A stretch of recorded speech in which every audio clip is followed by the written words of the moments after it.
تو آج آپ کو بڑا مزہ آئے گا. یہ سنیے، ان کی باتیں سنیں، ان کا طریقہ بڑا میٹھی اور زبردست زبان میں انہوں نے اپنی گفتگو کی ہے. آئیے دیکھتے اور سنتے ہیں. آپ ہمارا یوٹیوب چینل نیوز ٹو دیکھتے رہیں. اپنا خیال رکھیں. پاکستان زندہ باد. میری بہت تمنا تھی ان سے ملوں اور وہ آج پوری ہو گئی الحمدللہ. اللہ کا شکر ادا کرتا ہوں اس کی وجہ سے. ایک بار فون پہ بات ہوئی تھی چند ہفتے پہلے ان سے الحمدللہ. اور میں جانتا ہوں کہ جو بڑے عالم دین ہے پاکستان کے، ان میں سے ایک مولانا فضل الرحمان ہے ماشاءاللہ. اور ان سے ملاقات کی کافی تمنا تھی، اسی لیے میں نے کہا مستثنی صاحب سے کہ اگر میں کوئی ریلیجس شخص سے ملوں گا تو پہلے ان سے ملوں گا پاکستان میں. اور کچھ لوگ ملنے آئے تھے کل، میں انہیں پہلے ان سے ملوں گا باقی ملوں گا، تو ترتیب ہونا چاہیے. الحمدللہ جو ان کی خدمات ہے اللہ تعالیٰ تو انشاءاللہ قبول فرمائے. جیسے کہ جانتے ہوں کہ میرا جو میری اسپیشلٹی ہے وہ کمپیریٹیو ریلیجن، تقابلی ادیان. اور سیکنڈ ہے کہ جو لوگ اسلام کے خلاف یا اسلام کے خلاف جو تحریک ہے یا لکھتے ہیں یا تنقید کرتے ہیں، تو وہ میری اسپیشلٹی ہے کہ اس تنقید کا جواب دے. تو میں ایک الگ فیلڈ سے ہوں. اور یہ دعوتی میدان میں متاثر ہوا میں شیخ احمد دیدات سے. اور میری تمنا تھی اور میرے والدین کی تمنا بھی تھی کہ میں ڈاکٹر بنوں. اور اس وقت میرے نزدیک سب سے بہترین جو پیشہ ہے وہ ڈاکٹر کا ہے، جو انسانیت کی خدمت کر سکتا. جب میں شیخ احمد دیدات صاحب سے ملا، ان سے متاثر ہوا، پھر قرآن کا ترجمہ، قرآن کو اور ترجمے سے پڑھنے لگا، تو پتہ چلا کہ اللہ تعالیٰ فرماتے سورہ فصلت میں، سورہ نمبر 41 آیت نمبر 33 میں، وَمَنْ أَحْسَنُ قَوْلًا مِّمَّنْ دَعَا إِلَى اللَّهِ وَعَمِلَ صَالِحًا وَقَالَ إِنَّنِي مِنَ الْمُسْلِمِينَ.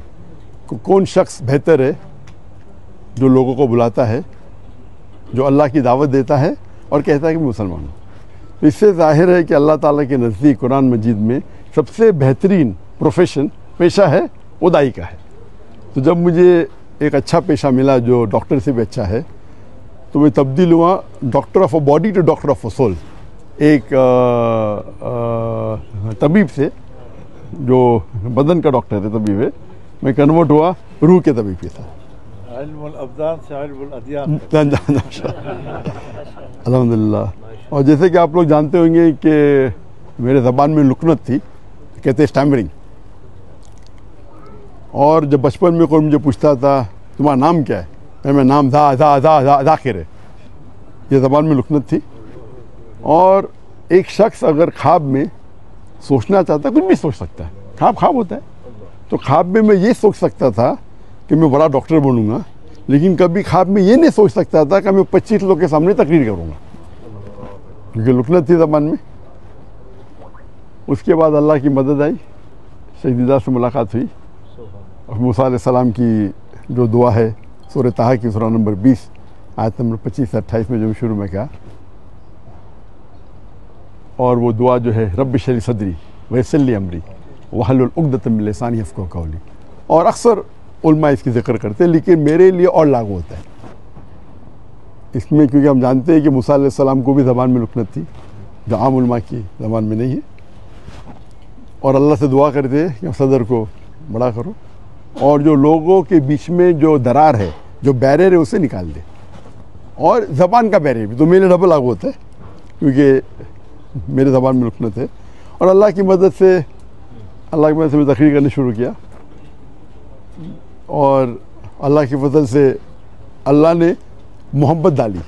جو تو میں ناچیز ہوں، میں جانتا ہوں کہ میرے سے زیادہ کروڑوں لوگ جو علم رکھتے اسلام کا اس کے بارے میں، لیکن اللہ نے محبت ڈالی لوگوں کے دل میں میرے لیے.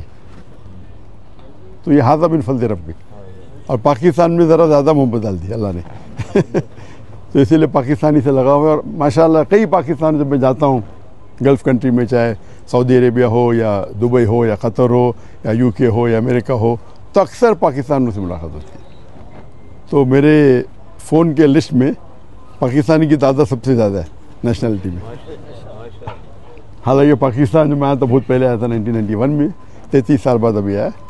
اور یہ پہلے بار انشاءاللہ جو امید ہے ایک تقریر کے سلسلے میں، اور اللہ تعالیٰ سے دعا کرتا ہوں کہ یہ محبت اور بڑھائے، اور میرا مشن ہمیشہ رہا کہ جو اللہ تعالیٰ فرماتے ہیں قرآن مجید میں سورہ عمران میں سورہ نمبر 3 آیت نمبر 103 میں وَاعْتَصِمُوا بِحَبْلِ اللَّهِ جَمِيعًا وَلَا تَفَرَّقُوا، کہ اللہ کی رسی کو مضبوطی سے پکڑو اور آپس میں مت بٹو، آپس میں تفرقہ مت کرو۔ تو یہ میرے لائف کا ایک مشن ہے، اور جو قرآن کی جو اہم آیت ہے جو میرے لیے ماسٹر کی ہے، ماسٹر کی دعوتی میدان میں، وہ سورہ عمران سورہ نمبر 3 آیت نمبر 64 میں اللہ تعالیٰ فرماتے کل یا اہل کتاب، او اہل کتاب یہود و نصارہ تعالوا الی کلمۃ سواء بین بینکم، آؤ ہم اس بات کی طرف جو آپ اور ہمیں یکساں ہے۔ سب سے پہلی بات اللہ نعبد الا اللہ، کہ ہم اللہ کی عبادت کریں۔ یہ آیت خصوصاً اہل کتاب کے لیے ہے، لیکن عام طور پہ کوئی بھی غیر مسلم کے لیے استعمال کر سکتے ہیں، چاہے وہ ہندو ہو چاہے بدھ ہو، آپس میں یکسانیت کی بات کرے۔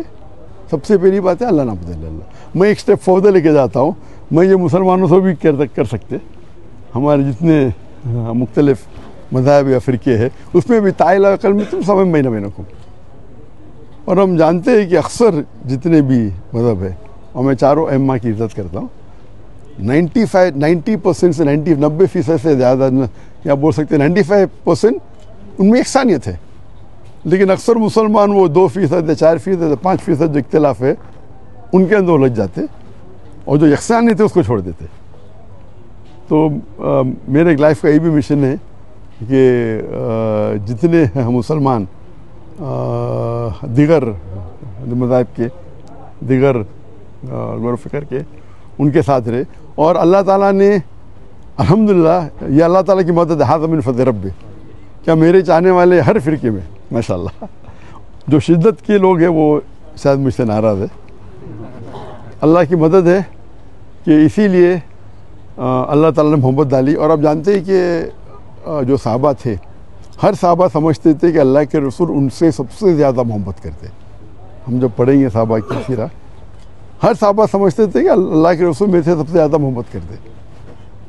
تو اللہ نے محبت میرے چاہنے والوں میں بھی ڈالی۔ تو جہاں میں جاتا ہوں لوگ محبت سے ملتے، کچھ ہے جو لوگ تنقید کرتے، جس طریقے سے اللہ نے کہا کہ اللہ کے رسول کے لیے بھی، ہر اللہ کے رسول کے لیے ایک اینیمی، ایک دشمن ہمیشہ رہیں گا، قرآن کی آیت ہے۔ تو جو لوگ اللہ سے کام نکالتا ہے ان کو شہرت کے ساتھ ساتھ لوگ ان کے خلاف بھی ہوتے، تو یہ پارٹ اینڈ پارسل ہے، تو دعوتی میدان کا ایک پارٹ اینڈ پارسل حصہ ہے۔ لیکن میں ہمیشہ چاہتا ہوں کہ لوگ قرآن اور اللہ اور اللہ کے رسول کی بات پہ یکساں ہو اور یونائٹ ہو۔ اس کے اوپر ایک میں نے تقریر کی تھی، دا یونٹی ان دا مسلم امہ، امت میں کیسا ایک یونٹی پیدا کرے۔ اور انشاءاللہ مجھے امید ہے کہ انشاءاللہ یہ پاکستان کا دورہ مفید ہوگا میرے لیے خصوصاً، اور اللہ سے دعا کرتا ہوں کہ جو بھی تھوڑی بہت میں تقریر کر لیتا ہوں اللہ اسے قبول فرمائے، اور چاہتا ہوں کہ آپ سب میرے لیے دعا کرے کہ اللہ تعالیٰ اس دنیا اور آخرت میں مجھے انشاءاللہ اس کا اجر دے۔ وآخر دعوانا الحمد للہ العالمین۔ مہمان گرامی جناب ڈاکٹر ذاکر نائک صاحب اور ان کے ساتھ شریک وفد، میں دل کی گہرائیوں سے انہیں خوش آمدید کہتا ہوں۔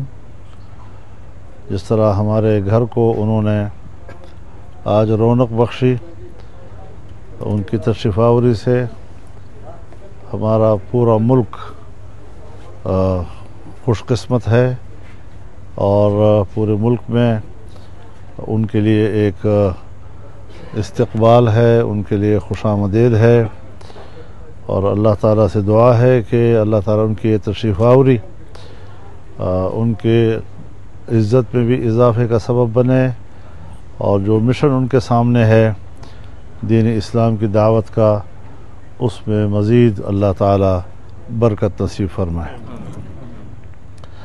اس میں کوئی شک نہیں ہے کہ آج کے دور میں اسلام پر ہر طرف سے حملے ہو رہے ہیں، اور طرح طرح کے سوالات لوگ اٹھا رہے ہیں، اور جس طریقے سے ڈاکٹر صاحب ان کے سوالات کا جواب دیتے ہیں، حوالہ جات کے ساتھ دیتے ہیں، نقلی جوابات بھی ہیں اور عقلی جوابات بھی ہیں، لاجک کے ساتھ بھی گفتگو کرتے ہیں، اور جس سے کہ یہ امت مسلمہ کی طرف سے ایک دفاع ہوتا ہے، دین اسلام کی طرف سے ایک دفاع ہوتا ہے، اور جس میں صرف مسلمانوں کو وحدت کی دعوت نہیں بلکہ غیر مسلموں کو بھی اسلام کی طرف دعوت دینے کا سبب بنتا ہے، اور بہت سی دنیا کے مسلمان وہ ان کی دعوت پر مسلمان بھی ہوئے ہیں، ایمان کے نور سے منور ہوئے ہیں،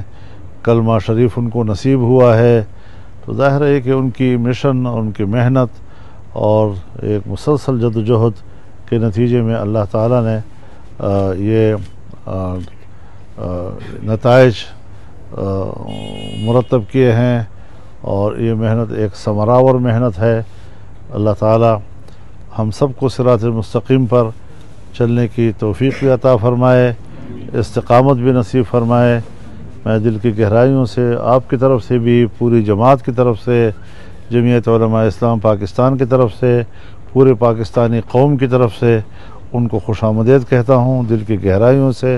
اور وہ یہاں پر مہمان نہیں ہیں، وہ یہاں میزبان ہیں، اور یہ ان کا اپنا گھر ہے، اور ایک اسلامی ماحول اور مسلمانوں کا ماحول ان کو نصیب ہے، تو یقیناً وہ پاکستان میں اپنی موجودگی کو انشاءاللہ سکون کا باعث سمجھیں گے، راحت کا باعث سمجھیں گے، اور اللہ کرے کہ ان کی پاکستان میں موجودگی مسلسل سکون، راحت اور اطمینان کا ذریعہ بنے۔ وآخر دعوانا الحمدللہ رب العالمین۔